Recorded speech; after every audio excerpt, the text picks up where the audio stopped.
thank you to Michael Tucker and Cam Eveland for joining us from Bullpen Tournaments, Ventures, a little bit of everything, Yeah. all encompassing. I know there's a lot going on over there. You guys have underwent a number of renditions over the years, but why don't you guys start out by just giving a little background on your own personal journeys and how you ended up in this wide world of youth sports, and take us back on that. Yeah. So I grew up in Zionsville, Indiana, which is right down the road from here. I played baseball at Anderson University, small D3. Had a good career and knew I wanted to work in sports. Didn't really know what that meant or how I was going to get there, but knew that like sports was my life growing up, and that's where I wanted to make a profession. And sold tickets out of college for a few months and until my like hot leads were literally a phone book of Ohio, and I was like selling tickets for some golf tournament, and my boss was like, "Yeah, just call everybody on this phone book." Like, yeah, this isn't for me. Got an opportunity to run an indoor facility. I was coaching. I played with the Indiana Bulls. I got a chance to coach with the Bulls, and thought for a while, hey, coaching is going to be my avenue to be in sports. And 20 coming up on 10 years and a week or two, Blake called and basically they had an opening here and took a pay cut to come work and kind of be on the ground floor of Grand Park. And my wife and I lived near the area, knew what it was, and just really believed in what the vision was, right? And like what can Grand Park become? And kind of just jumped in.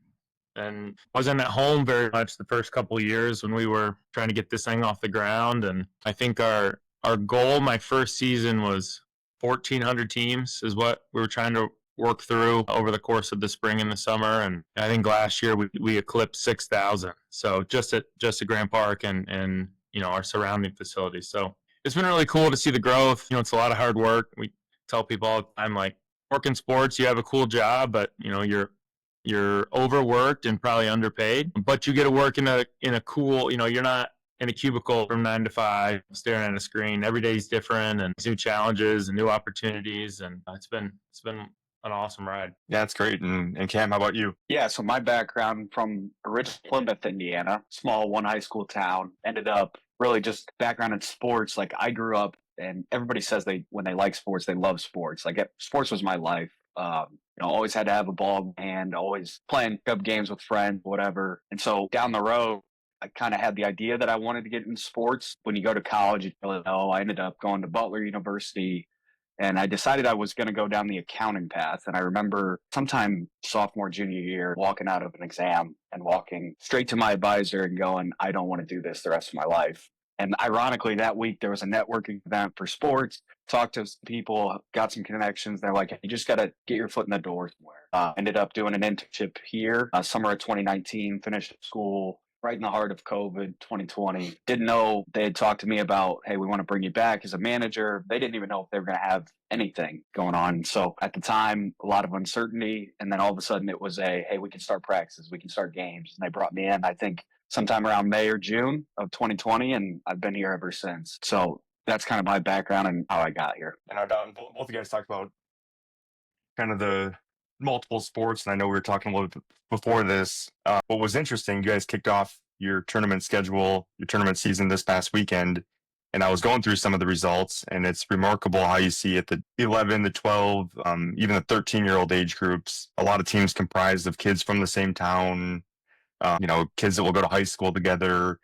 And then you start looking at the 13U D1 teams and the 14U D1, and you see the Bulls and the Canes and some of these a little bit higher profile areas that are drawn from some different high schools and territories. Talk about your experience with that. I mean, 'cause that's obviously changed a lot in the 10 years since you guys have been running these events. What have you seen from that standpoint? Yeah, I mean, I think you hit the nail on the head. I think because of Grand Park and the opportunities that it's been able to offer some of the local communities. And I think that 12 and under, you see a lot of really strong community-based teams where that is almost their rec ball, right? Like, they're not playing with their local rec league, but that's the all-star team that used to just be maybe playing for a 6-week run.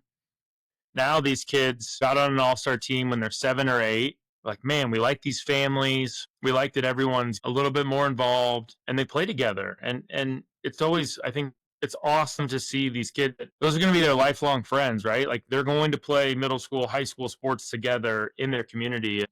I think you start to see at the 13 level a bunch is when those start to fracture and people start to break off, and you start to see a division out a little bit more. And the groups in the super elite kids are going like, I want to go play D1, or I want to go play with a higher tier. And some of those kids that are maybe more of the Division II, the AA is like the lower tier, like they go find a fit that works really well for them. I think we've seen that kind of be that, not the standard, but kind of be what a lot of those community-based travel teams have become, right? Is once they start to get to that 12U, 13U year, groups either start to, hey, we're going to take 6 of these kids and we're going to go to this organization, or just fracture completely and everybody goes their different ways.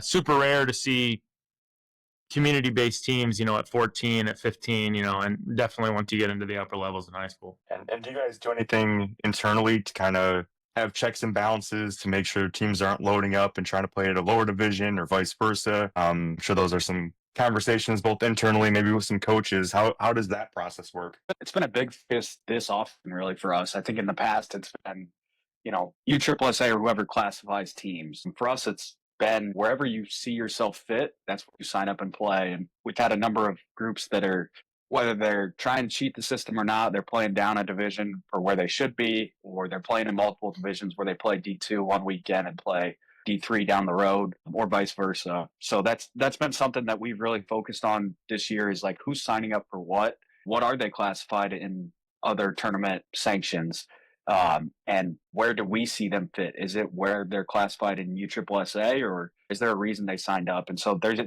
going back to last weekend, we had a couple that we saw that we probably needed to move, and had conversations with them like, hey, why did you sign up for this? And let's just work it out there. We kind of talked about internally too, like, we want to be the tournament company that calls them rather than just send an email saying like, hey, we moved your group.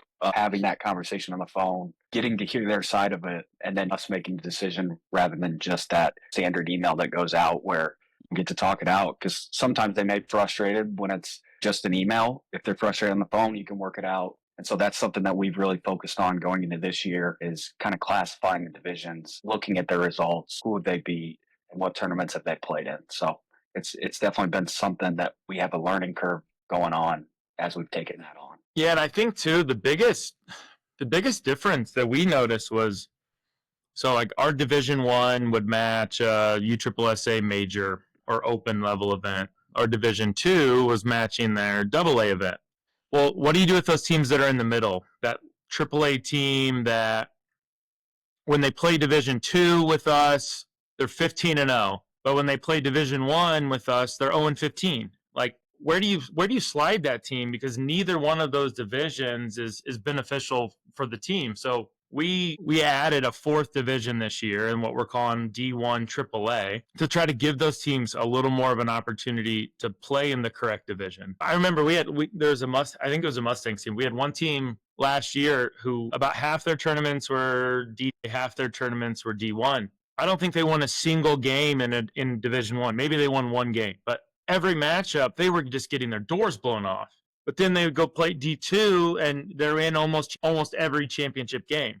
That's the email that we're getting going, this team shouldn't be in this division. Like, but what division should they be in? Like, it's really difficult to try to slot that group. So we're trying that out this year. I think we've seen success with it early, and just that we're offering that, because that's probably where that team should fall, right? If they play AAA all year, like, they probably finish pretty close to 500, right? Which at this level, that means they're playing in the right division. It's that domino effect, because that situation, then the team that doesn't beat that group or gets their doors blown off by AAA teams that were playing down because they were getting beaten our previous D1, well, then they're going to go play D3, and the local community-based team doesn't want to see them because they're a D2 team that shouldn't be in the D3 division. So it was domino effect, and so we're trying something new with that 4th division, and hope we have good success with it, and it creates those solid matchups. Sure. And you said before that you want to be the group that's going to pick up the phone and call these coaches, and obviously you guys have state-of-the-art facilities, and you have all those things going for you. What other attributes of bullpen tournaments do you see as like differentiators? What sets you guys apart from the others and has allowed you to undergo all this growth? I mean, a number of things, but I would say just that right there, trying to create a relationship with somebody where it's not just over the phone. Try to make it a point, and I try to push our group to go out and whoever you have connected with over email, text, or phone calls, like try to show face and get to know these people, because especially the organization directors, like they're the ones that keep coming back year after year. The bigger they are, we don't have a business without those groups. So just trying to connect with them, whether that's face to face or on a phone call. Some of the guys too, like they'll talk to your ear off for 30 minutes, and that's the highlight of their day in some ways, where you get ideas from that from a baseball standpoint. You hear the other side of it, and it helps, I think, grow your business. And that's something that we always harp on is trying to get people on the phone and talking some of these things out. Yeah, the relationships. So they're ultimately what this all is all about, right? We're not a pop-up shop that's coming in to run one tournament one time and then not be back. Like, we're not going anywhere. Grand Park's not going anywhere. The relationships truly are our business, right? And trying to have those solid relationships, and they're not always easy or good calls, right? When you're calling a team to let them know that, hey, we're moving you up a division, or hey, we're doing that. Like, those aren't always easy feel good conversations, right? But it's easier to have them when you have a relationship with that group and that individual. And I think that's been the key of a lot of our success is truly just really caring about the baseball and caring about from the player on the field to the coaches to the fans, right? Like, encompassing all of that, and really what we make a lot of our decisions based off of. And you said Grant Park's not going anywhere. There was an announcement over the winter, the bullpen as a whole. I don't know if it has a bigger presence, but has a different kind of role in the grand scheme of Grand Park and the surrounding community. Do you guys want to talk a little bit about that? Yeah, so Bullpen partnered with Indy 11, who's a professional soccer club in the area, a long-time tenant of Grand Park. We formed a new entity called Grand Park Sports and Entertainment, GPSC. So GPSC is now the managing partner of Grand Park. The park is still owned by the city. GPSC just has an operational lease to operate the grounds. The existing contracts when we took over remain in place. So Bullpen Tournaments is really unchanged, right? They're still managing the diamond side of the park. Rather than reporting to the city of Westfield now, Bullpen Tournaments is reporting to GPSC. So complete new entity. All of the existing staff from Grand Park that was on the Westfield is now employed through GPSC. There hasn't been a ton of change really operationally as of today. As we look to the future, there's definitely avenues that we're looking to explore and get more involved in. But current day, there hasn't been a ton of operational changes other than just the reporting structure. Bullpen is still reporting up to an entity. It just happens to be a private entity now rather than the city. And Grand Park is called Grand Park for a reason. And for those that are unfamiliar with it, maybe from outside of the region, can you guys talk a little bit about all the different features of it and just how expansive the property is and everything it entails? Yeah. So we're a little over 400 acres, 26 outdoor diamonds, 12 high school diamonds, 14 softball youth diamonds. We have 31 outdoor soccer fields or rectangles, right? Soccer, lacrosse, flag football. We do a variety of sports. And then 3 full-size indoor FIFA regulation fields under one roof here in the event center as well. This is where the Colts run their summer training camp. So they run training camp out of here. It's really cool. They actually take over like the entire indoor building. They rent one or two of the hotels in the area. Like, their full operation is run, through the park. We have 7 of the rectangles that are turf, and then the 3 indoors are turf as well. And then all 26 on the diamond side have at least a turf infield. 8 are fully synthetic, and then the other 18 are turf infield, grass outfield. There's 8 or 9 retention ponds on campus that all we irrigate internally. So everything is done through a centralized pond with a pump house. I think we can go 45 days without a drop of rain and basically still be green.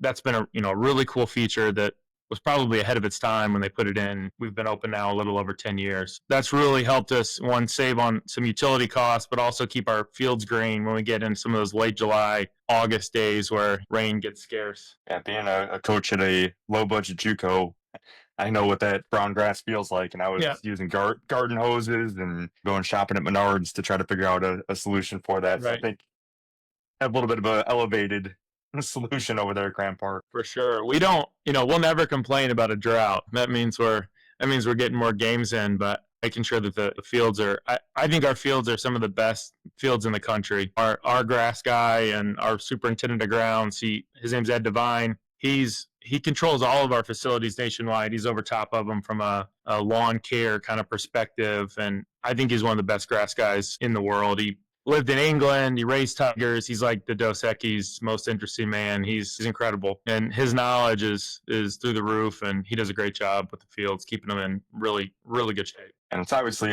there's improvements, I'm sure, constantly happening. Are there a few specific things that you guys did this past offseason to upgrade some of the areas, or some new features that you've introduced that people can look forward to in 2025? Yeah, we lit 4 additional fields last year. So we added lights to Diamond 6 through Diamond 9, worked with Musco there. That was awesome. Essentially allowed us to put 2 extra game slots in all summer long. We're working on a new project this year, basically like almost a shared hangout space on the youth side of the park, where our goal is to try to be open sometime in June, but taking a 12,000 square foot area, turfing it, doing a bunch of shipping containers to create almost like a baseball mall type experience with food and music and drinks. And we're looking at adding a stage. I don't know if that's going to be this year or next year, but to kind of enhance the trophy ceremonies, right? Like, rather than do those on the field, after the game, like, hey, come on over to the stage. We got an MC, we got a big screen, we'll put your logo up, like really make it an event. I think that's been one of our really big focuses the last couple of years is how do we enhance the product from the parents and the siblings? We feel like we've got the on-field really dialed in, and how do we enhance the rest of the experience, right? Because the team's coming in for a tournament, they're getting 3 to 4 to maybe 5 games. Well, what are they doing the rest of the time when they're there? How do we create an experience that's unmatched anywhere else that they go all summer long? Where do you see this going next? What do you see not just at Grand Park, but just youth sports in general? It's blown up, and having children of your own and experiencing it that way. Where's the industry heading in 5 to 10 years? I think you're seeing a bunch of growth right now. I think you're seeing cities, municipalities, private groups that are seeing this really as opportunity. I think one thing that COVID did show as well was what we found was parents and families would maybe say, hey, I'm going to sacrifice my Netflix subscription, or maybe we don't go out to eat as much, but I don't want to sacrifice on my kids' future and their growth. And I want to be able to still provide them these opportunities. We're seeing a ton of opportunities right now across the country. Bullpen and Prep Baseball Report, we co-own Prep Baseball Tournaments. And that's the entity that operates all of our other facilities in all the other states outside of Indiana. Bullpen was in Indiana first, so Bullpen is still kind of controls Indiana, but all the other 49 states are underneath the Prep Baseball flag.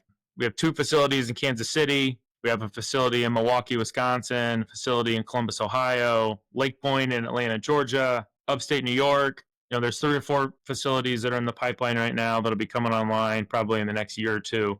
And we're seeing growth. We're seeing the game continue to grow, right? Not only in baseball, but in softball and in other sports. And being involved on the GPSE side of Grand Park has kind of opened the door to some of the other sports that are really booming as well, right? Like pickleball and volleyball. I know every sport has its own different culture, right? And we're trying to learn what these cultures mean and how do they operate? What we think is normal in baseball may not be normal in lacrosse or in volleyball. But I think as a whole, what we're seeing is the growth of sports. Yeah, and the reason, obviously, it's moving forward is the economic impact it's having on the different communities that you guys enter into. And a big piece of that is the tourism, right? And the housing side. Yep. And that's something on the Playbook side, for people that don't know, we have our sister product, Staybook. It used to be GPS, that I know your housing partners use in a lot of different areas.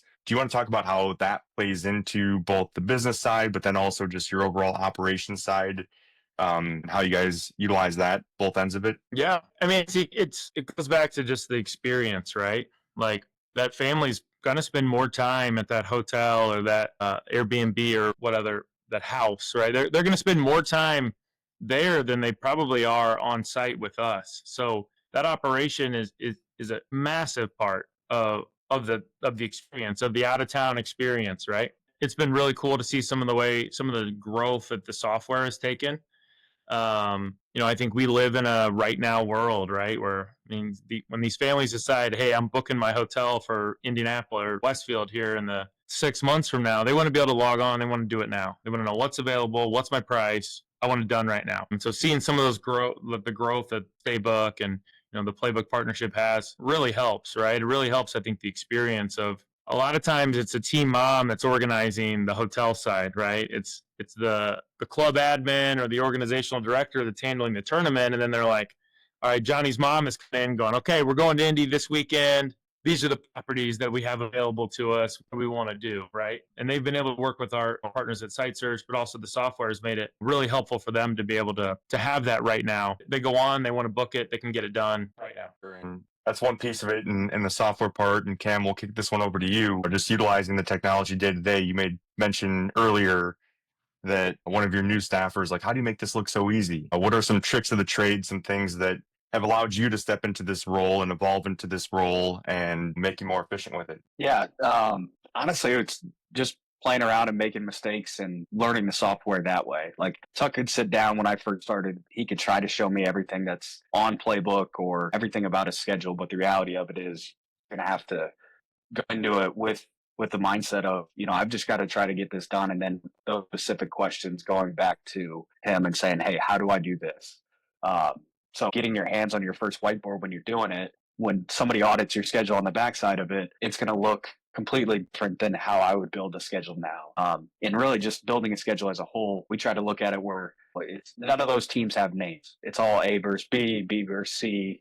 When you're building your pools, like we may try to do something with a matchup, but when it's putting games on the schedule, it's just a giant puzzle at that point. So Playbook's been awesome. The staff there, being able to answer questions right away. But, in terms of, when you first get started on it, it's a trial and error to try to get those things done before you get comfortable. Sure. And speaking of the trial and error, here's one for you. What is your biggest moment, like panic button moment in this industry, running tournaments, something that comes to the top of your mind, whether it's weather related or a scheduling issue? What happened?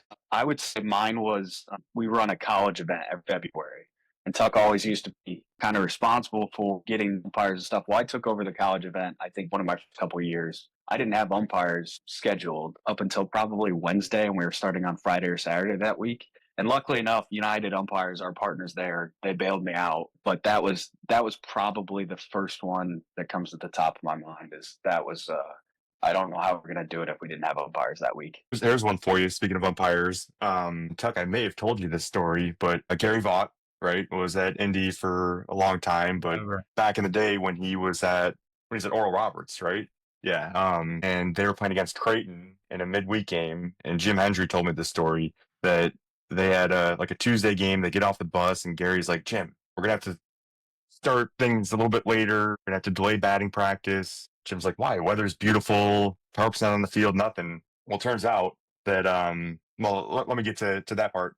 They go out, they play the game. I think Creighton was winning 2-1 at the time. Guy from Oral Roberts, it's a 2-run bomb to put them up 3-2. Ball's clearly foul. Jim loses his mind, right? He's screaming, yelling, gets tossed out of the game. Watching the rest of the game from the bus, and this is before cell phones, so there's no communication the rest of that day. They get off the bus late that night. Next morning, he gets a call into his secretary, and it's from Gary, and he's like, hey, Jimmy, I'm so sorry. He goes, those umpires weren't umpires. That was a redshirt basketball player and one of our janitorial staff. I forgot to book umps and we were scrambling. So that's why we started the game late.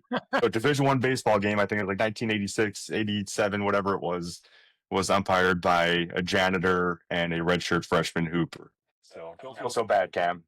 in the same boat that weekend. Hey, trial by fire, right? Right. Chuck, how about you? Anything that pops into your mind? I mean, it's probably my first year running tournaments, so 10 years ago.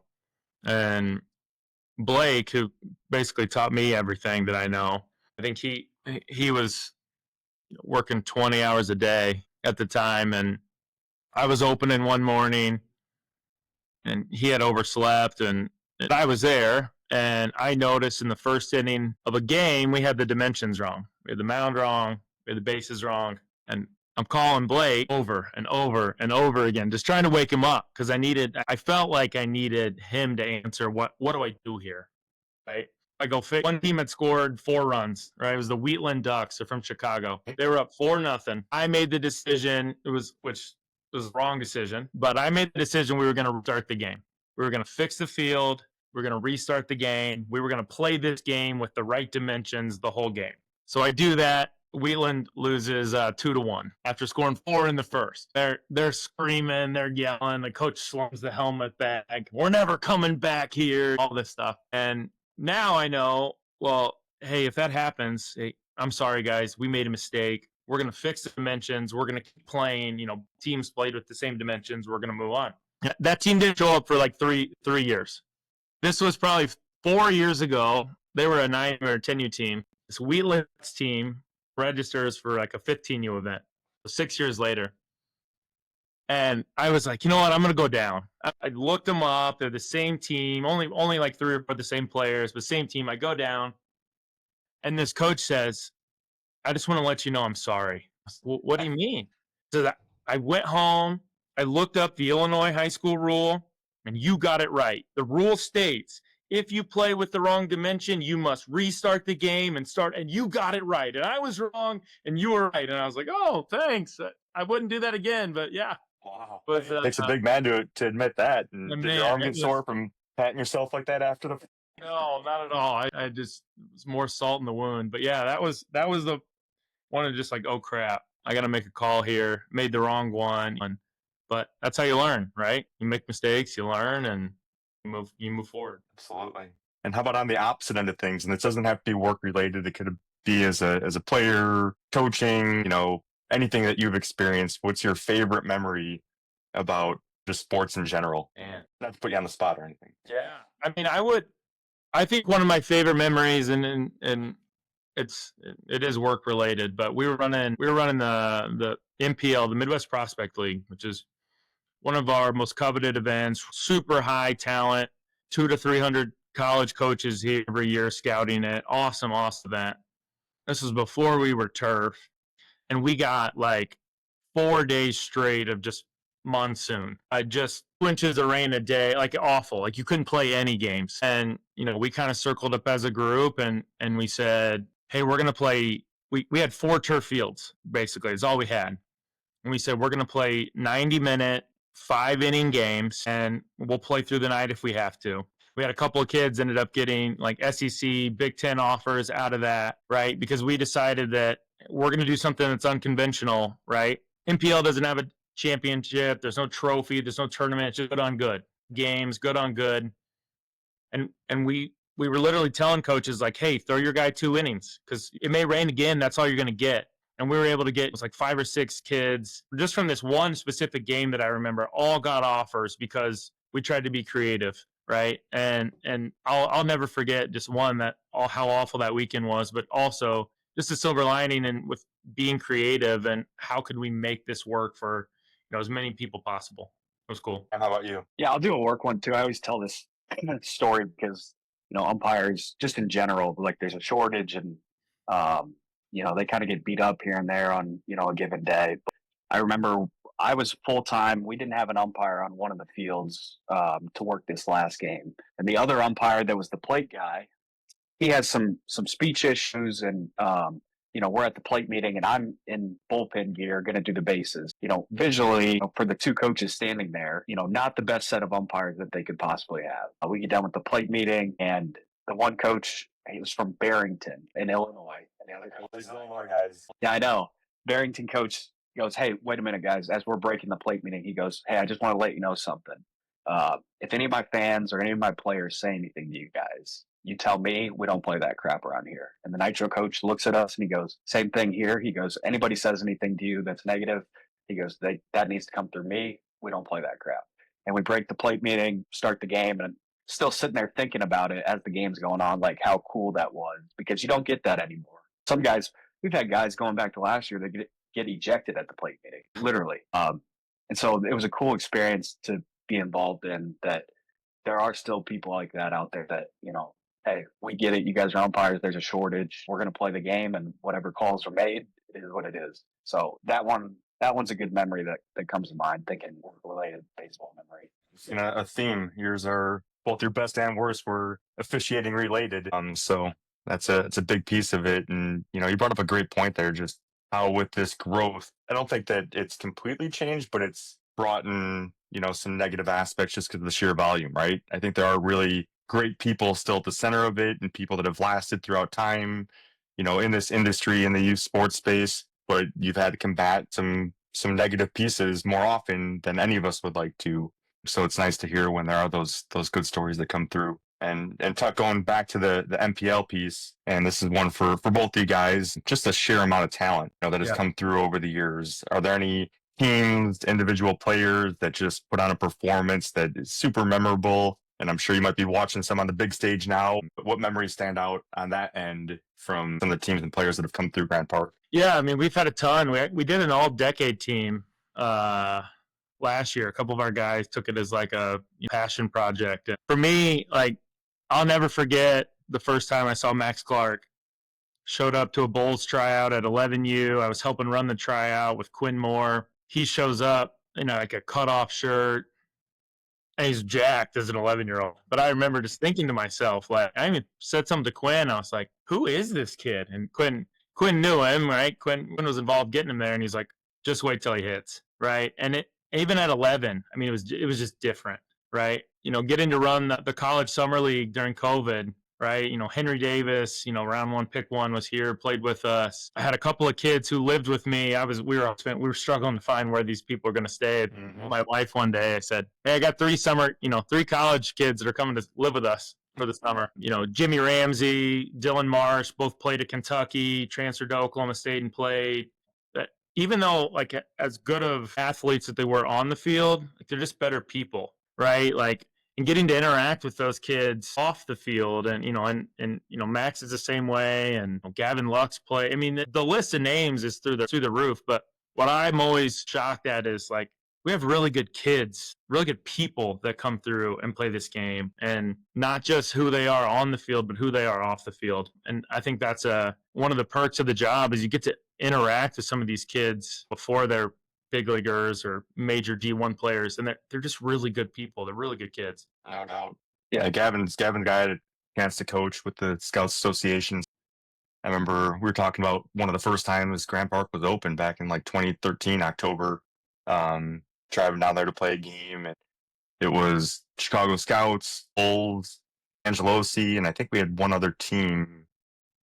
Wasn't Midland, wasn't Red Scout team, but whatever it was, you just looked around and you're like, this is not just good on good, this is dude on dude on dude. Yeah. The chips are stacked right here. So that was a lot of fun.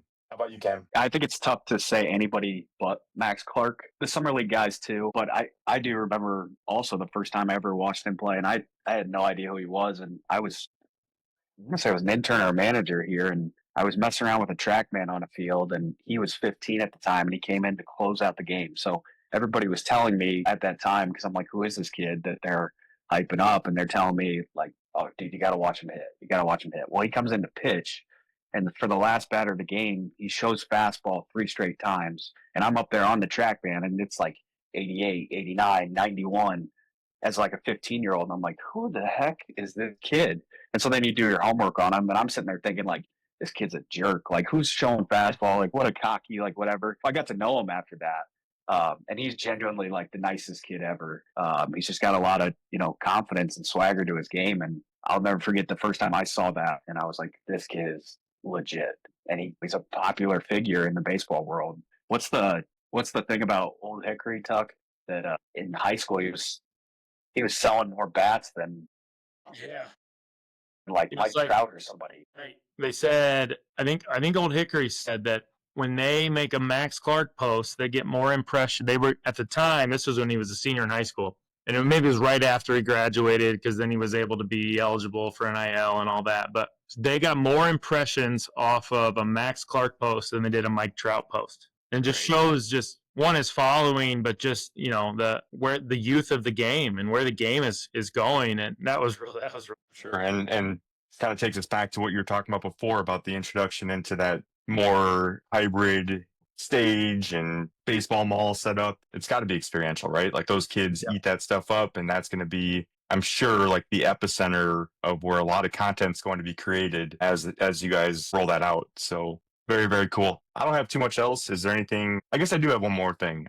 This is something I've done with the past couple guests, and I think it is important because beyond just our personal journeys, I'm sure there's been a lot of impactful people that have been introduced in your life as coaches, as mentors. Is there anybody that you guys would like to shout out and give thanks to just for helping kind of steer you on the right path and someone that you look to as a mentor throughout the years? Yeah, I can start. I mean, Blake, my boss, Blake Hibbler, has taught me a ton, not just in baseball, but in business, and fully pouring into me and believing in me when I was just a young, hungry kid. And we've been together 10 years now. And I think we were just talking on a meeting this morning. We're up to like 77 full-time employees amongst our family of companies. And